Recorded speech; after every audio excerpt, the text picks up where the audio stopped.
Chapter 4. Dinner with the Moodwills. Ilona Moodwill was worried about change. A gardener at heart, she understood the necessity of change, relied on it even. But there was a difference between the controlled world of her plants and this cluttered cottage in a strange town. Almost done. Nellie was a blur of activity, digging through boxes. Sorry, love, couldn't find the dishes. We'll have to make do with paper plates. Dinner went by without much conversation. As she watched Beck and Luca finish up their pizza, Ilona let herself relax into the chair. The things she cared about were still here. Nellie finally had the job of her dreams. Beck was beginning to take root. Ilona's task was simply to tend to them. She could do that.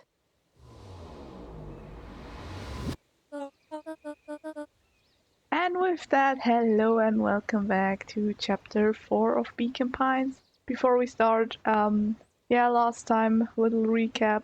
Basically, everything is fine again. Rolo is not somewhere underground, we still met Beck. Iggy is not a monster. We're in the timeline where everything is fine, where we don't know about any shady stuff going on. Yeah, so everything... Wait, no, we do know. Oh, yeah, right. We know about shady stuff going on, considering the fertilizer warehouse. So, Luca, tell us a bit about yourself. Where do you live? Oh, I live with my grandma. Your grandma? Where are your parents at? Beck, manners. It's alright. My dad passed away in an accident at the fertilizer plant 6 years back. Oh dear. My mom's been missing for a few months now. Like, missing? Luca's eyes were fixed to his plate, pushing a chunk of pineapple around with his finger. Nellie was the one who eventually broke the silence. Luca, how did you like the pizza? Oh, it was good. Very good. Normally we'd have put more effort into dinner. Ilona nervously gestured toward the boxes. We aren't fully settled in, and Beck had mentioned that it's your favorite. I'm sorry, are we just skipping the part where he said his mom was missing? Beck! I'm sorry, Luca, this move has us all a little tired. Luca wiped his face with his sleeve. No, it's fine. So, Beck said that you moved here for work? I thought we shouldn't mention work. Beck gave Luca a swift kick under the table. Ow! I mean, what brought you to Beacon Pines? Oh, you were right the first time. We're here for work. Nellie won't tell you this, but she's a brilliant chemist. Working at the fertilizer. I don't know about brilliant, but I do love it. She is brilliant. Perennial Harvest just made her the newest lead researcher for deep engineering. Isn't that the name tag we found in that trash bag in Alternative Universe 1?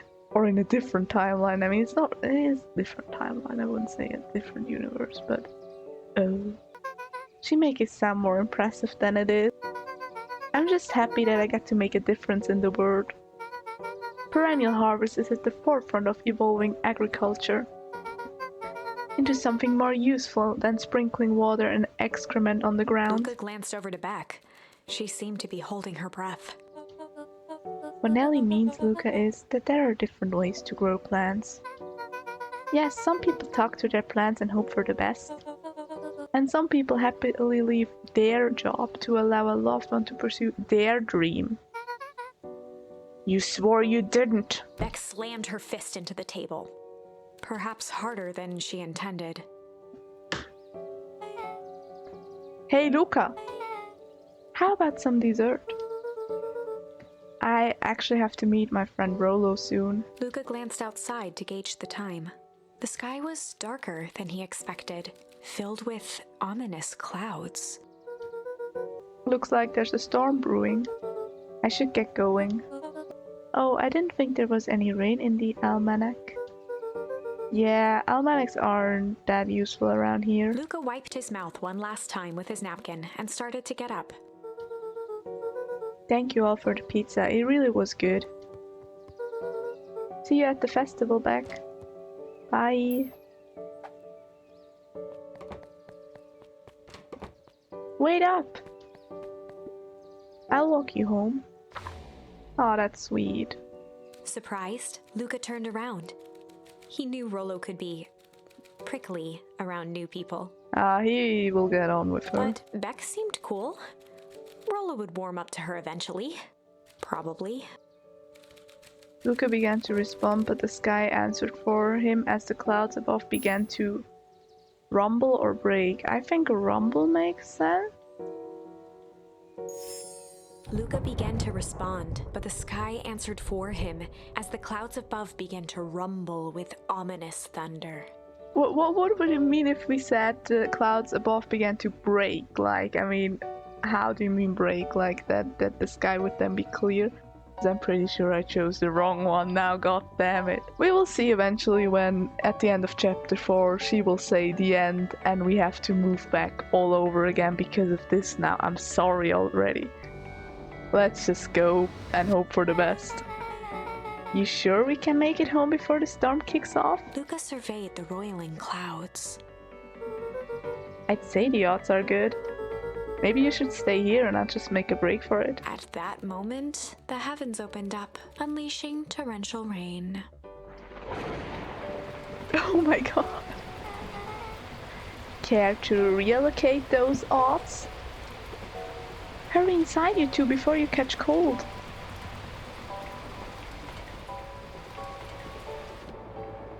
Luca, Nelly will keep trying to reach your gran on the phone. In the meantime, you two hold tight. Thank you. Sorry, not much to do up here. Most of my stuff is still in the boxes. Mind if I poke around? Be my guest. Cool. Luca squinted into the eye hole of the microscope. This looks wild. What is it? Gum. Gum? Luca adjusted the slide with his fingers to get a better look. I'm tracking the structural integrity of gum with increasing amounts of chewing. Chewed that one for 47 days. Luca wiped his hand off on his sweater and gave a nervous laugh. It's weird, I know. Beck looked down, timidly tapping the ladder with her feet. You think it's weird, don't you? A little. But weird can be cool.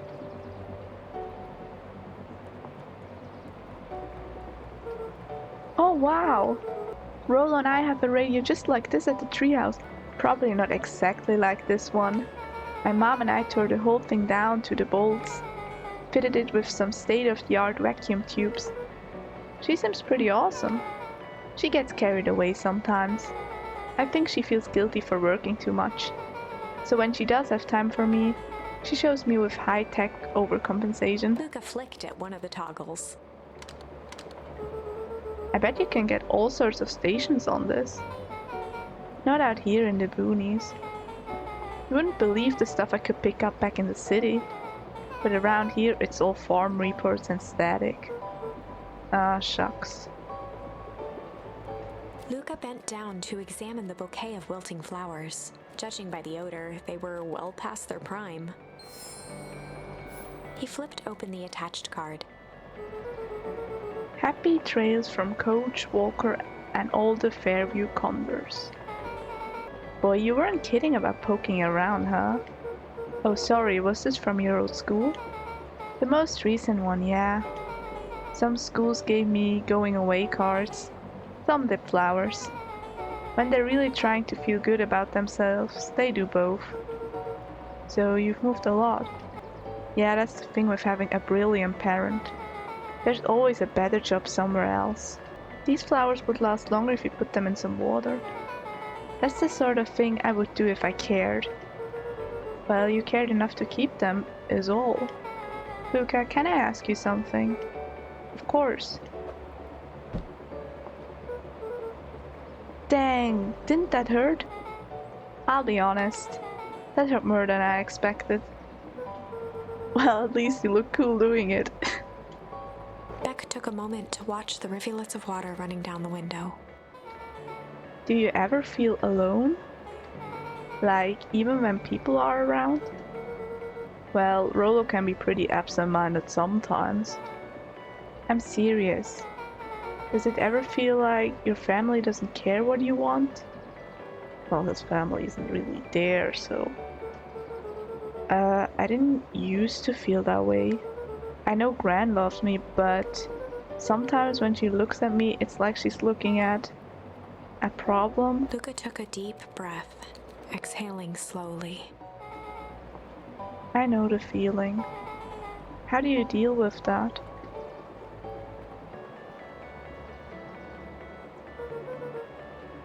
I guess I haven't yet.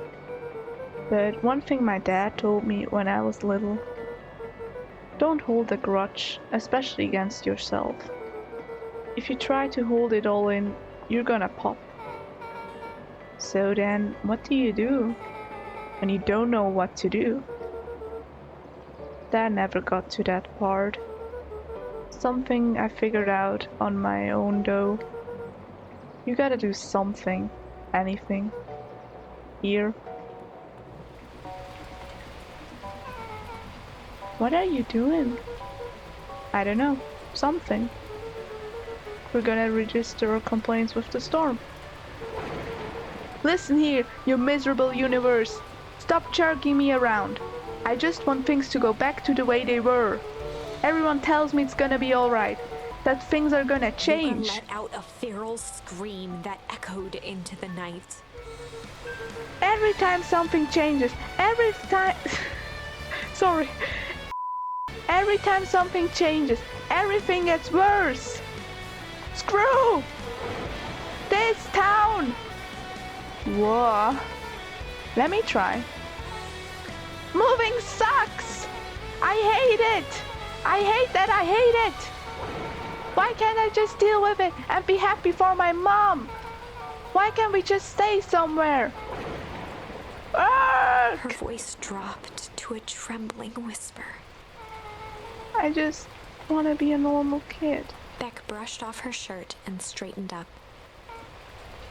There. Wow, I actually feel a little better. As abruptly as it began, the storm abated. Thanks, I needed that. Me too. I should head out before the rain starts up again. Sure, I'll walk you out. See you and Rolo at the festival. Sounds good. Luca, don't let the universe jerk you around. Beck gave Luca a light thump on the arm before heading in. Chapter 5. Yes, we did it correctly, everybody! Probably not, right? That was a bit loud, I'm sorry. No, we probably didn't do it correctly because chapter 5 is now quite fast. That means we didn't do it correctly. Usually if the chapter is short, I did it wrong. Oh, damn it. We probably have to go back. Now we're probably going to the treehouse and something happened to Rolo. We just know that's gonna be the thing now. And then I have to go back and say, yeah, no, I want the clouds to break and not to rumble. And then we don't have that conversation with Beck. But you know what, doesn't matter, doesn't matter. That was chapter 4. I guess we'll find out what happens in chapter 5 next video. And thanks everybody for watching. I hope you enjoyed it and see you all in the next video when we start with chapter 5. Goodbye.